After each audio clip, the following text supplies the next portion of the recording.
안녕하세요. 된 멘토 신범철입니다. 오늘 알아볼 기업은 디바이스 ENG고요. 디바이스 ENG에 관련된 이슈는 어떤 것들이 있는지 한번 같이 살펴보도록 하겠습니다. 일단 디바이스 ENG에 대한 최근 매출액만 간단하게 보게 된다면은 2023년도는 2022년도보다 21% 하락하게 되면서 영업이익과 당기순이익 부분이 67%, 33% 하락한 모습을 보여주고 있다라는 겁니다.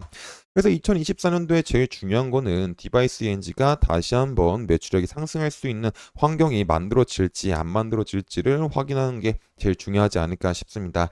그래서 이 부분을 한번 살펴보게 된다면은 일단 디바이스 ENG가 수혜를 받을 수 있는 부분은 두 분야가 있다라는 거죠. 이제 하나는 디스플레이고 하나는 반도체다라는 겁니다. 이제 디스플레이 쪽에서는 OLED FMM 마스크 세정 장비고 반도체 쪽에서는 FOUP 오염 제거 장비다라는 겁니다. 그리고 디바이스 ENG 같은 경우는 이 세정 장비에 대한 매출 비중을 보게 된다면 디스플레이 쪽이 7이고 반도체 쪽이 3이다라는 거죠.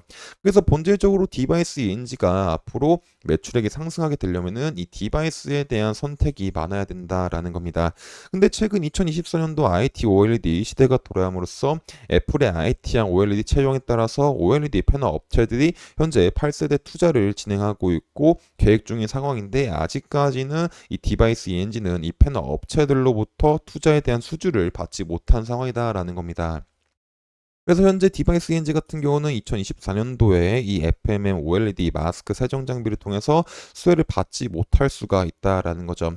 하지만 2024년도에는 받지 못하더라도 2025년도에는 한번 기대해 볼 수 있지 않을까 싶습니다. 일단 삼성 디스플레이 같은 경우를 보게 된다면은 이 투자 확정 시기가 2023년도고 이 증착기에 대한 반입이 2024년도고 그로 인한 후속 장비들이 선택이 돼야 되는데 아직까지는 디바이스 ENG가 선택을 받지 못했지만은 삼성 디스플레이 같은 경우는 이 증착기를 두 대를 들여온 상황이고 이에 나머지 한 대 같은 경우는 2025년도 정도에 들어오게 된다면 이 시기에 맞춰서 삼성 디스플레이가 디바이스 ENG에 대한 이 오클랜 장비를 선택할 수 있을지도 한번 지켜봐야 될 것 같습니다. 그리고 또 다른 거는 이제 중화권에 대한 기대를 해볼 수가 있다라는 거죠. 특히 중화권 중에서는 이제 BOE에 대한 움직임을 자세하게 살펴봐야 되지 않을까 싶습니다. 이제 BOE 같은 경우는 이 장비 반입 시기가 2025년 2분기고 이 증착기가 언제 반입이 되냐면은 몇 대가 반입이 되냐면은 약 4대 정도가 반입이 될 수가 있는 상황이다라는 거죠. 결국 이 4대가 반입이 되다 보니까는 이 FMM OLED 마스크 부분에서도 최소 4개 이상은 반입이 될 만한 상황이다라는 겁니다. 하지만 이 역시도 2025년도에 이루어진 부분이기 때문에 중화권 부분에서도 24년도는 기대하기 힘들고 2025년도쯤을 한번 기대해봐야 되지 않을까 싶습니다.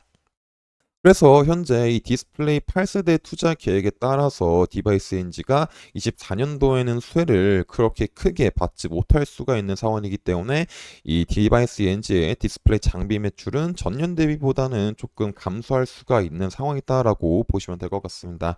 그러면 지금 당장 어디에 기대를 해봐야 되냐라고 보면은 반도체 부분이다라는 거죠.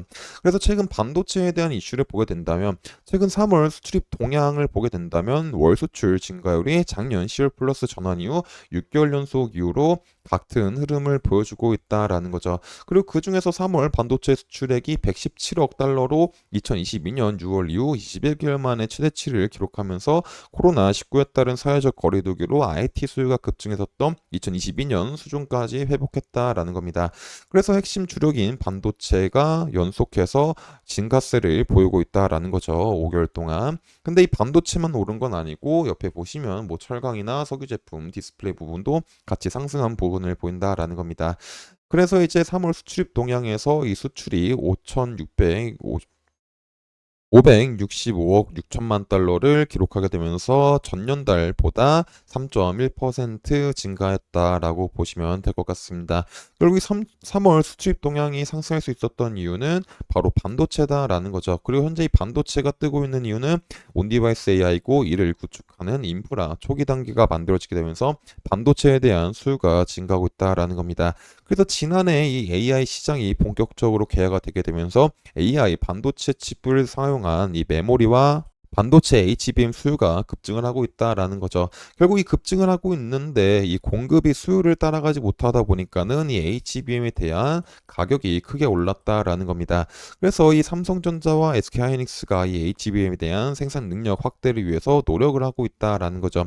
그리고 특히 디바이스 엔지 같은 경우는 삼성전자의 이 반도체 오염제 장비를 많이 납품한 기업이다 보니까 최근 삼성전자의 흐름을 보게 된다면은 삼성전자는 올해 대비 내년 HBM 공급 물량을 2.5배 이상 늘리기 위해서 대규모 설비 투자를 단행한다라는 겁니다. 그래서 올해 예상되는 삼성전자의 연간 실설 투자 금액은 역대 최대 53조 7천억 원 정도로 알려져 있다라는 거죠. 그래서 디바이스 ENG 같은 경우는 이 이제 디스플레이 쪽보다는 반도체 장비에 대한 매출이 앞으로 지속적으로 조금은 성장하지 않을까라는 기대를 해볼 수가 있을 것 같습니다.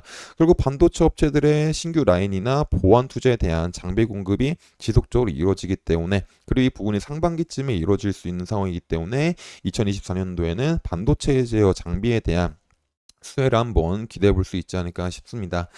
그래서 앞으로 이런 흐름들이 어떻게 이어갈지 지속적으로 살펴봐야 될 것 같습니다. 그래서 이런 부분들은 제가 지속적으로 살펴봐서 여러분들한테 알려드릴 예정이다 보니까 디바이스 ENG에 관련된 이슈는 제가 지속적으로 관심 있으신 분들은 제 영상을 추천해주시면 감사하겠습니다. 디바이스 ENG에 대한 차트를 한번 같이 살펴보도록 하겠습니다. 일단 디바이스 ENG 같은 경우는 주봉상으로 봤었을 때 지속적 저항 매물대로 볼 수 있는 부분이 이제 이 라인이지 않을까 싶습니다. 그리고 이 라인은 현재 장기 평선인 120평선 부근이기 때문에 지금 당장 이 부근을 돌파하지 못하고 있는 상황이지 않을까라는 생각을 해볼 수가 있을 것 같습니다.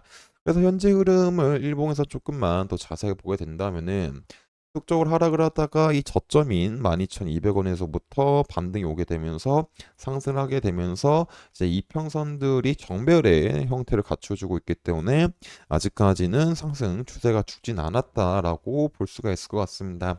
하지만 여기서 그래서 여기서 생각해 볼 수 있는 시나리오는 이제 여기 부분에서 잘 지지가 일어나면서 추가적인 반등이 나오는 걸 생각해 볼 수 있는데, 이 추가적인 반등이 나온다고 하더라도 이 라인대에는 매물대가 있다 보니까는 소폭 눌릴 수 있는 생각도, 소폭 이제 매도 물량이 나올 수가 있는 상황이지 않을까라고 생각을 해볼 수가 있을 것 같습니다. 그래서 지금 같은 경우는 어떤 급상승보다는 이 반등분에 대한 상승 시나리오를 한번 생각해 볼 수 있고, 하지만 반대로 이 부분을 이탈을 하고 이 14,000원 이런 라인들을 최종적으로 이탈을 하게 된다면은 어느 정도 하방에 대한 리스크를 감수하셔야 되지 않을까 싶습니다. 그래서 이런 부분들도 제가 지속적으로 확인을 해서 여러분들한테 알려드릴 예정이니까 디바이스 ENG에 관심 있으신 분들은 제 영상을 시청해주시면 감사하겠습니다. 이상 대면멘토 신범철이었습니다.